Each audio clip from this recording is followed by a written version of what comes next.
Please welcome to our stage, Catherine Stewart.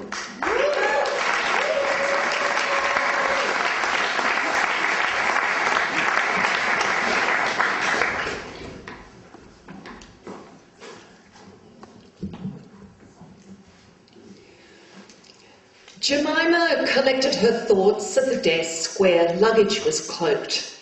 She handed the uniformed cashier a number, stood waiting, detected a brochure with index and floor plan. She checks. No one is leaving the building as yet. A man in the foyer seems vague, undecided. Jemima is anxious. This isn't the setting. She's here to audition, but no one is watching. Resenting the rigmarole, cloaking, uncloaking, art gallery format, she knows she should pay her respects to Penelope. Tell me, Jemima, how long since you've seen her? Isn't it true she's a fixture? There, past the footlights, she's cast, monumentally patient in bronze, approached through the sliding glass doors. It's foggy outside. The planes aren't all grounded. Jemima stops, recollects, imagines. Penelope is asking for more twine to do the weaving where she shrouds with secrecy and then unravels after dark. She unravels all the shades of twine by night. She's got to keep preoccupied. The suitors ask, insinuate, Ulysses isn't home from his adventures. She's forgotten all the reasons for his going, a vast heroic prospect. She's not sure that he'll return. Jemima, you're dreaming, disguising yourself as an extra, as production staff. You won't require an alias, foreseeably. Another azure sky belies a consecrated midday somewhere else. The man she'd seen in the foyer wasn't Ulysses. No use to explain that Penelope's waiting outside through the sliding glass doors. Jemima's collecting her thoughts at a desk where she's handed the cashier a number. Jemima, that isn't the ticket you're after. The moment you're missing eludes. Jemima is missing. Jemima is meant to be meeting her here. She isn't Penelope, but she's fairly sure Jemima is the person she's waiting for.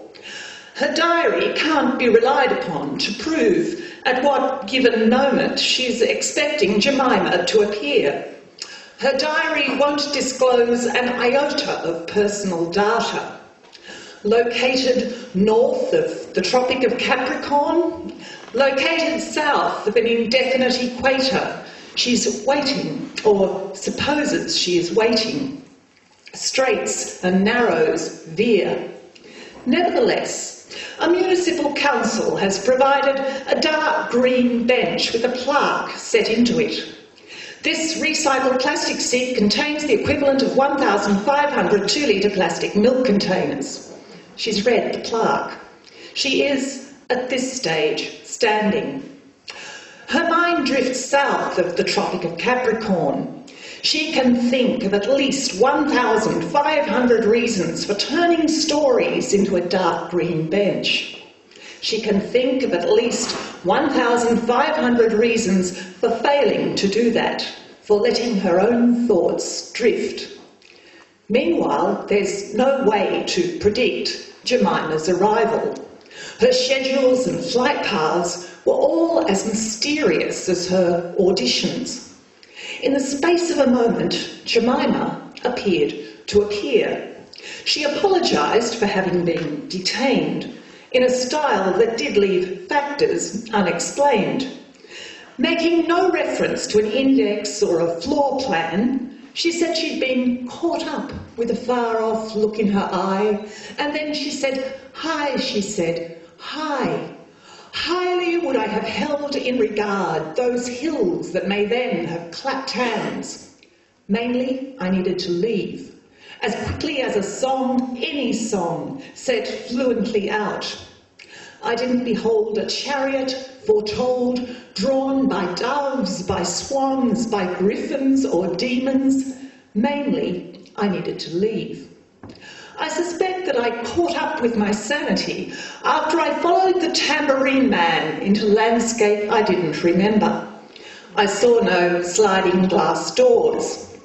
Somewhere far from Mount Gilead, I ran into Dolores.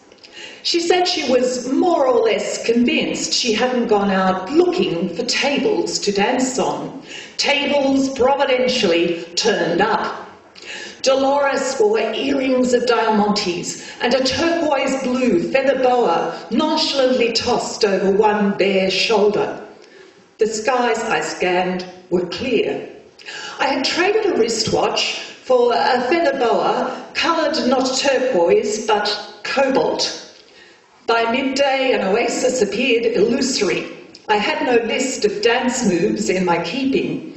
I deduced that the tambourine man was, by now, hours away, or years, or deserts of terracotta interludes between being played out on the jukebox. Dolores danced towards the tables dancing, turning while she danced away, on and on, feather boa twirling, lyrics high-reaching, then falling. The skies were clear. Presumably then, Dolores is dancing miles away from where Jemima hopes that the coasts and skies are clear. Abruptly, Jemima insists she's late, insists she must disappear. She has no wristwatch to consult, yet she seems pleased by the cobalt feather boa's casual effect. She's loosened the boa to heighten the casual effect. But she says she's late, must disappear. She departs. Afterwards, nothing seems quite as it did. Jemima has promised a postcard from her next audition. A diary entry can't be pencilled in. Daylight fades. She's reluctant to try to keep track of herself, and the Tropic of Capricorn simply won't steady the stars in a manifest cruel swathe of night. She'll chance upon a public hotel, the Terracotta Tavern, where disco lights revolve to mirror a celestial equator's Orion. The jukebox will be out of order, although by then she couldn't have cared if myriads of stars grazed her cheek with calcium or ether. She'd have believed by then that a galaxy was only an interim measure. A towel stretches, narrow, straightly banded, across the tavern's bar. A dispenser rests upon it, labelled short straw, long straw. A straw will have to be drawn once the depth of a drink in a glass is gauged. What consolation is it that no camels are, coincidentally, tethered at the barroom door? She thinks back to the bench recycled from plastic, where she'd waited to meet Jemima at an earlier hour. Was any of the milk drunk from the 1,500 2-litre plastic containers, drunk through just so slight a straw?